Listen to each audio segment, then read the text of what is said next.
जोहार झारखंड। आज हम आपको आत्मनिर्भर भारत और स्वतंत्र भारत के पर कुछ चर्चा करना चाहते हैं। आत्मनिर्भर भारत के तहत स्थानीय सप्लाई चेन मजबूत बनाने के लिए निवेश करना होगा।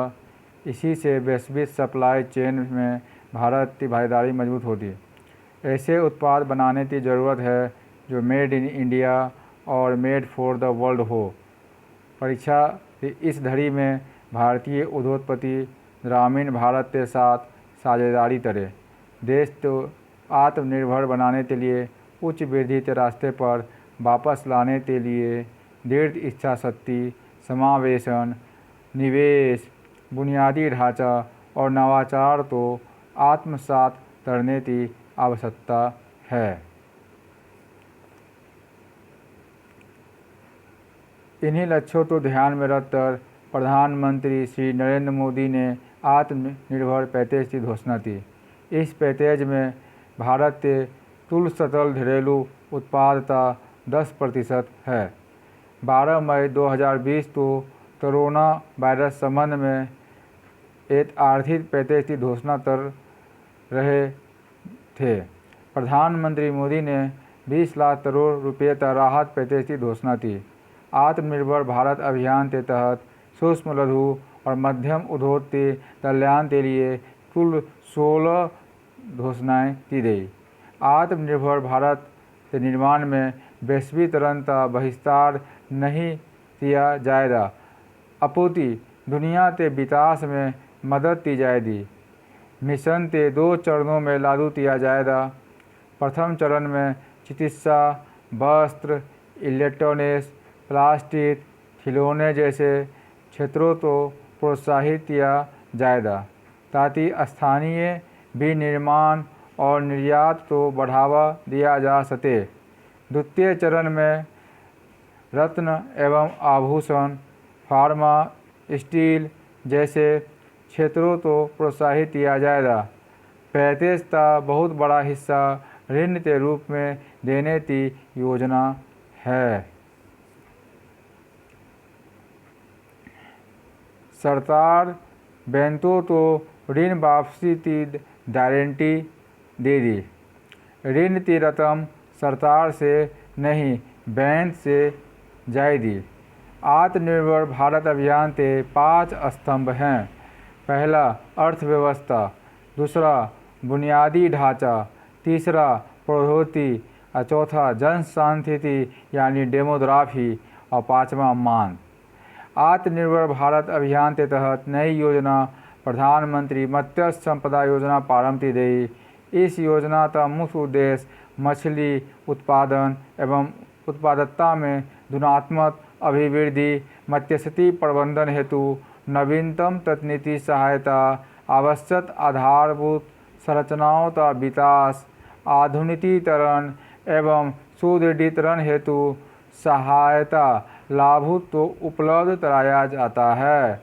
सरकार विद्युत, फार्मास्यूटिकल्स, चिकित्सा उपकरण, इंजीनियरिंग, सौर ऊर्जा उपकरण, खाद्य प्रसंस्करण, रसायन एवं वस्त्र निर्माण क्षेत्र में निवेश को बढ़ावा देकर आत्मनिर्भर बनाने का प्रयास कर रही है। आत्मनिर्भर भारत अभियान के तहत MSE पर विशेष ध्यान दिया जा रहा है। भारत सरकार के 20 लाख करोड़ रुपये के पैकेज में 1.7 लाख करोड़ रुपये का प्रधानमंत्री गरीब कल्याण पैकेज भी शामिल है। लोकल ब्रांड को ग्लोबल बनाने पर फोकस किया जा रहा है और नारा है लोकल टू वोकल। 1 जून 2020 से CRPF के कैंटीनों में सिर्फ स्वदेशी सामानों की बिक्री होगी। इससे सरकार की प्रतिबद्धता स्पष्ट होती है। आत्मनिर्भर भारत पैकेज में ग्रामीण एवं कुटीर उद्योग, बेहतर कृषि, प्रचुर खाद्यान्न उत्पादन, पशुपालन, डेयरी उत्पादन तथा खाद्य प्रसंस्करण उद्योगों को प्रोत्साहित किया जा रहा है। कृषि क्षेत्र में मशीनीकरण, फसल विविधीकरण किए जा रहे हैं।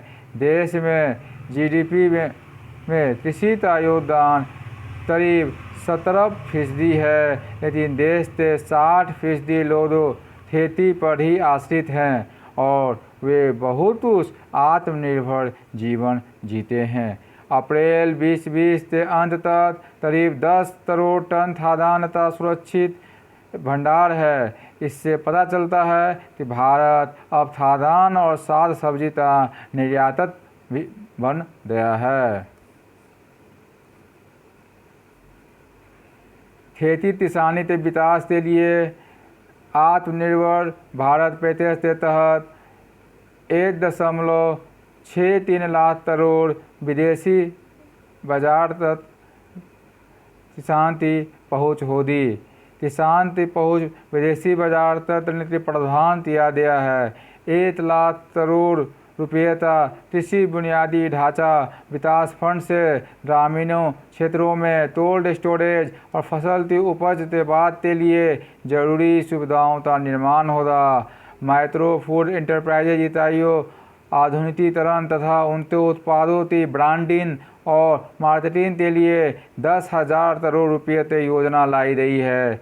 क्लस्टर बनाकर मार्केटिंग किया जा रहा है। जैसे बिहार में मखाना का क्लस्टर का विकास होगा। पशुपालन बुनियादी ढांचा विकास फंड में 15,000 करोड़ रुपये का प्रावधान किया गया है। 500 करोड़ से मधुमक्खी पालन के लिए आधारभूत ढांचा बनेगा।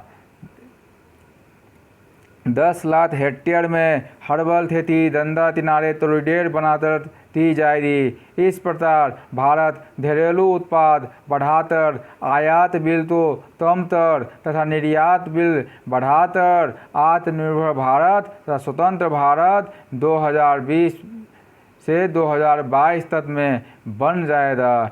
ऐसे मेरा मानना है। भारत अग्रसर है और आत्मनिर्भर भारत निश्चित रूप से भारत बनेगा। ये मेरा मानना है। धन्यवाद।